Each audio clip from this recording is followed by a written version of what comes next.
Velma, there's an article here where they believe that the terrible reviews for Velma are actually going to end up saving the show and getting it a second season. It's massive amounts of copium going I on actually right now. believe that it could get a second season purely out of spite. I mean, I would believe that more if it wasn't under a Zaslav property where I believe that he would actually cancel something.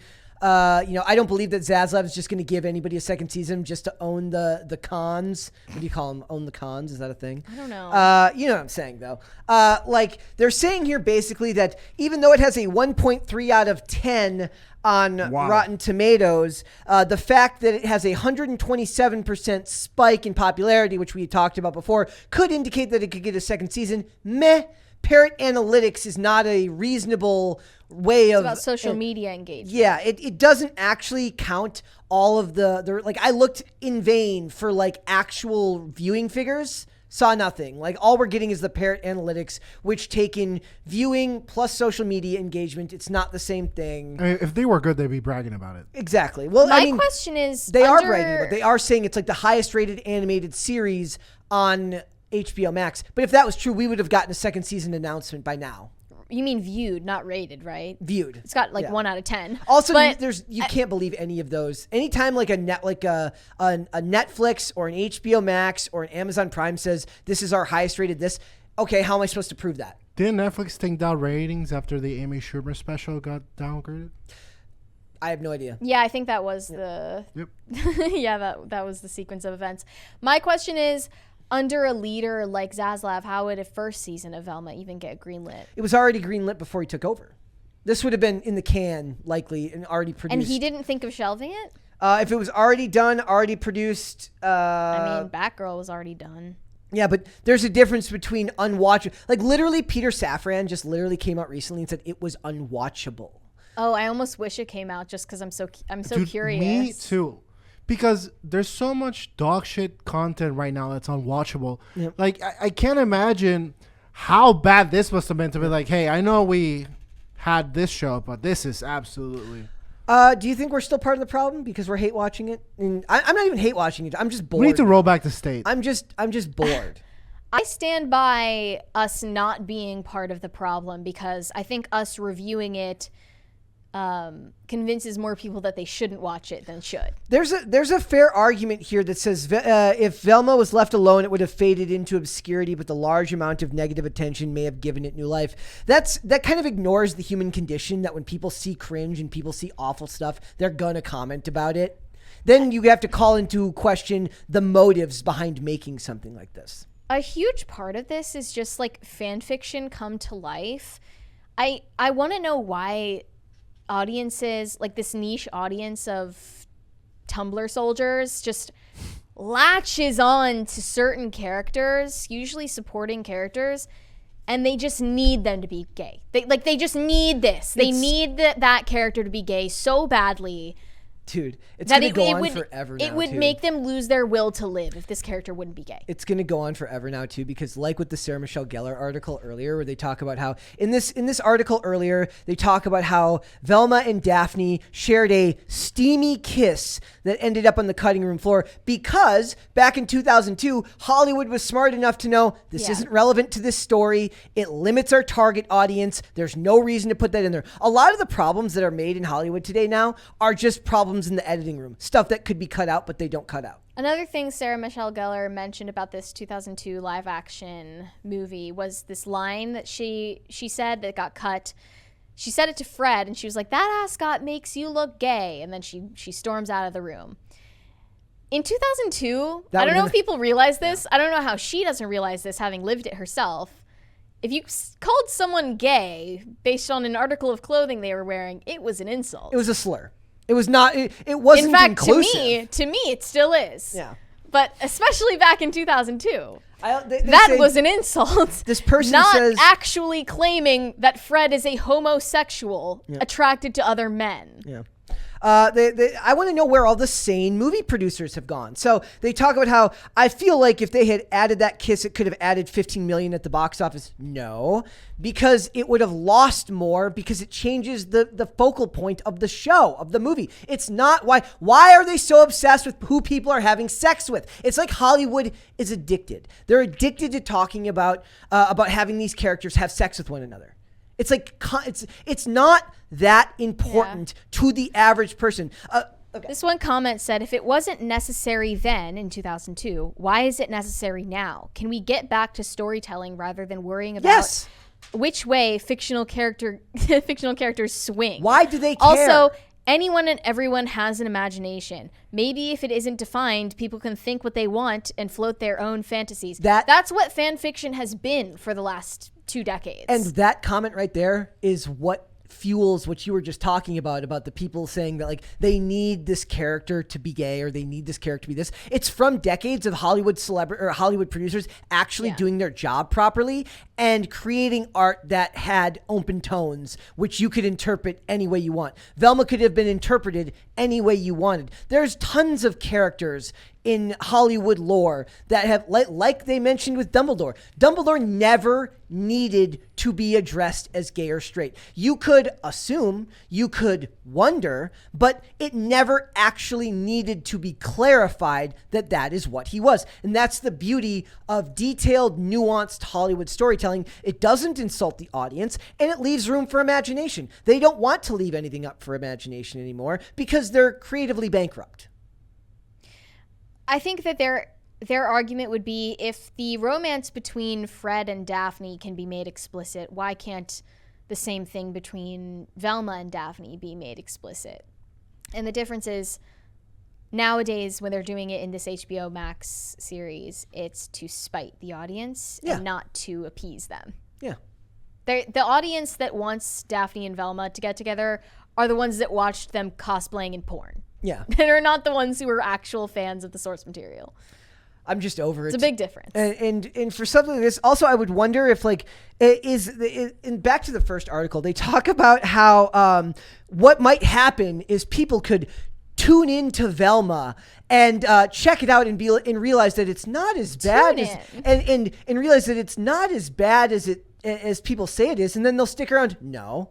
It is as bad as they say it is. Being desensitized to how bad it is doesn't make it less bad. It just means that if you watch enough of it, you're desensitized to how bad it actually is. This is giving like 7th grade essay where you're trying to just expand the word count as much as you possibly can. Yeah. If GPT existed when these people were in middle school, I can't imagine the lengths they would go with it. But they're saying that bad reviews for Velma create a level of morbid curiosity where people will go and watch the show. Even if that's true, to the extent that it is true, for a minority of the people that read the bad reviews, they're going to watch the pilot and nothing else. Yeah. Yeah, well, that's it. Like a person might tune in and watch the pilot, then the rest of the time they're just going to watch. If they're morbidly curious, they're going to watch the reviews of it and listen to people dunk on it. I'm looking at the IMDb reviews because they're averaging 1.3, I think, out of 10. Yeah. And I'm not even filtering for 1 star right now. All of them are 1 star. One said, I heard how bad this was and had to see for myself. So this does happen. And they said, I was expecting to be laughing at how atrocious it was, but it is not even bad enough to laugh at. This was just so bad it was hard to believe what I was watching. My mouth was open in astonishment at how revolting it was. Another one said, I watched the entire first episode and did not laugh once, not even a chuckle. It didn't make me angry. It just remove the comedy tag. It confused Seriously, me. in no way, shape, or form could this be considered a comedy. I think it's a tragedy, and Velma's gonna commit suicide at the end. Think so? That's the only way that any of this would make sense. Scooby is a rabid dog that's been killing everyone. That's the only way that her character would make sense, though, right? If maybe Scooby's she sabotages everything in her life, every relationship, and for me, and also hates everyone around her. The only thing that makes sense to me at the end of the show is Velma,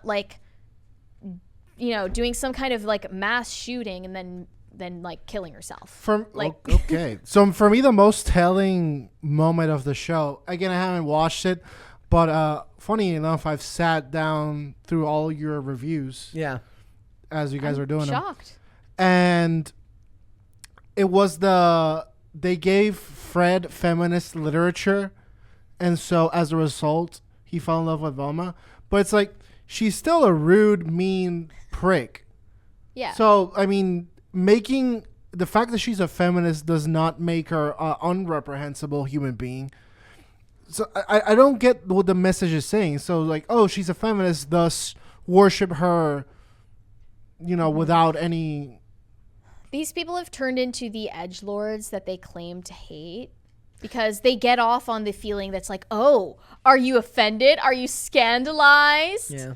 When in reality, once again, we're just watching this being like bored, passively disgusted. Well, they straw man everyone's argument. It's like saying like they hate it because they're racist and homophobic. And when me and you were over here, like, actually, I kind of chuckled at this one joke, but the rest of it was garbage. Like they don't understand that there's nuance to the people that are criticizing you, as they give no nuance to their criticisms of your criticisms. Does that make sense? Like, I can give a nuanced view of like how bad this is and still say that there was a couple of jokes that made me chuckle. The one about Norville's dad cleaning up because his wife's boyfriend was coming over or something like that. I liked Fred's fake eyelashes turning into a Hitler stash. Yeah. I liked Nutso, the mental health awareness squirrel mascot. But like, they don't understand that nuance exists on this side, but not on their side. They trip and fall into a puddle that is accidentally funny. Yes, every so often, every once in a while that happens. And the Sarah Michelle Gellar thing, all it proves to me is that back in the day, the producers understood that there was stuff that didn't need to be there. Because chicks made out with chicks in college. But in the movie, it doesn't need to be there because the movie is being marketed a certain way, and it doesn't matter. Even if Velma is explicitly gay, doesn't mean you have to show stuff on screen. I was watching Mortal Kombat. I've been talking about this all weekend. Mortal Kombat Conquest, guys, over the weekend. It's so bad that it's good. It's from 1999, and the outfits are horrible. All the women are wearing the most unrealistic clothing you would ever expect somebody to wear while fighting, and it's amazing and it's beautiful. But there's exactly one love scene in the first 4 episodes in which Shang Tsung has supposedly has some form of intercourse with a lady named Vorpax. Yes, that is her actual name. Jeez. And it's implied by like, because she's constantly flirting with him while he's in this cobalt mine, and he basically takes his shirt off and like stalks toward her, and then it cuts to like the next scene. You don't need to show it, right, in these cases. And it wasn't relevant to the story. I'm not saying that you can't have gay characters. I'm saying that, is it the best use of your time? And in 2004, was it the best use of your marketing budget when it just wouldn't have been as mainstream? I mean, my question is, are you including gay characters because you think they fit into society like everyone else, or because you want to watch them like zoo animals? I think it's the latter. Yeah. Every time. Like, they're the ones who dehumanize gay people. Yep. By doing this. Oh man, there's Zach from Comics Matter had an amazing review of episode 3 where he talks about he's like they can't have flaws, they can only have quirks. Right. And the best, he says, here, let me rewrite it. And he rewrites the ending where so basically he wrote it as Bill is gay and Frank, who gets in the trap, was married, was straight, and essentially gives himself up to Bill because Bill is clearly the survivalist who can protect him. And then on his deathbed, Bill is like, he's taking the poison, and Frank kind of says, look, I thought you understood that, we were together because you could protect me and stuff like that. And in his frustration, Bill shoots him before he can die of the poison. Like, that would have been incredible. That would have fit who Bill was. Yeah. And also the tone on which they left their relationship before Frank died. Yeah, that would have been an incredible twist, and they would have been characters with flaws. It wouldn't have been supernatural, magical beings who get to go through an apocalypse in some type of like post-apocalyptic like amazing like world, in some utopian world that Yeah. exists despite the fact that the rest of the world has fallen apart, would have been amazing to see. But they can't write them as actual flawed human beings. They do the same thing to black characters. Black characters aren't allowed to have flaws in media anymore. They have to be portrayed. And this is one of the reasons I have complaints with a lot of the stuff now, is a lot of the best villains and the best anti-heroes. Like, can you imagine if they tried to write Wesley Snipes as Blade now and make him cool, yet he can't have any flaws? Or imagine Wesley Snipes being written as any character where he has to be some type of perfect angel. It doesn't work. Well, if the character is a protected group, the only flaws they have can directly precipitate from being oppressed. Yeah. Anything else, it's off the table. Yeah. You can't do it. They're not allowed to be the aggressor or the bad guy in any circumstance. They can never be the antagonist. And that's why, honestly, they're forgettable. Because yes, exactly. I have two preferred ways to see villains in media. One is when there's a lot of them, and their interests coincide, but also they're kind of combat against each other. Yeah. Because I feel like that's very true to life. But also, there's villains like Iago from Shakespeare's Othello, that it was the fact that he was so conniving and so petty, and he really never verbally said what upset him so much about Othello, but by his actions, you kind of deduced it. And it was petty, and it was, beneath him. And we all have that in ourselves, and that's almost the beauty of villains in cinema and literature, that you see the worst parts of you explored in medium, and kind of in a hyperbole sense, where the bad things within us are a separate person. Yeah. And the good things and amplified. Correct. And the good things within us are another separate person, and they clash with each other.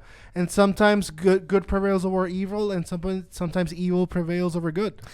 I think a lot of the writing today, they're just scared. They're scared to write those. They know that it'll be nixed. Remember when we were talking about the what show was it where the writer's room, where the bad guy said like a racial slur, and the writer in the writer's room got in trouble for writing the bad guy writing the racial slur?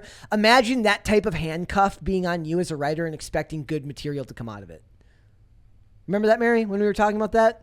Whatever show that was, where the guy, like, he wrote a character that used a racial slur, and he got in trouble for writing a bad character. Oh, what show was that for? It was for like some CBS crime drama, yeah, or like it was for like Chicago Fire. I do remember that, or something like this. But the guy, he wrote a guy using a racial slur, and they're like, "You can't do that.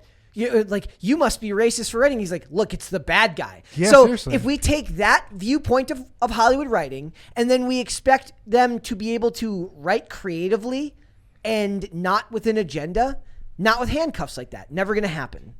Thanks for watching. Listen to full episodes of Pop Culture Crisis on Spotify. Keep up with us on social media, and make sure you subscribe and ring that bell so you never miss the show. Bye, guys.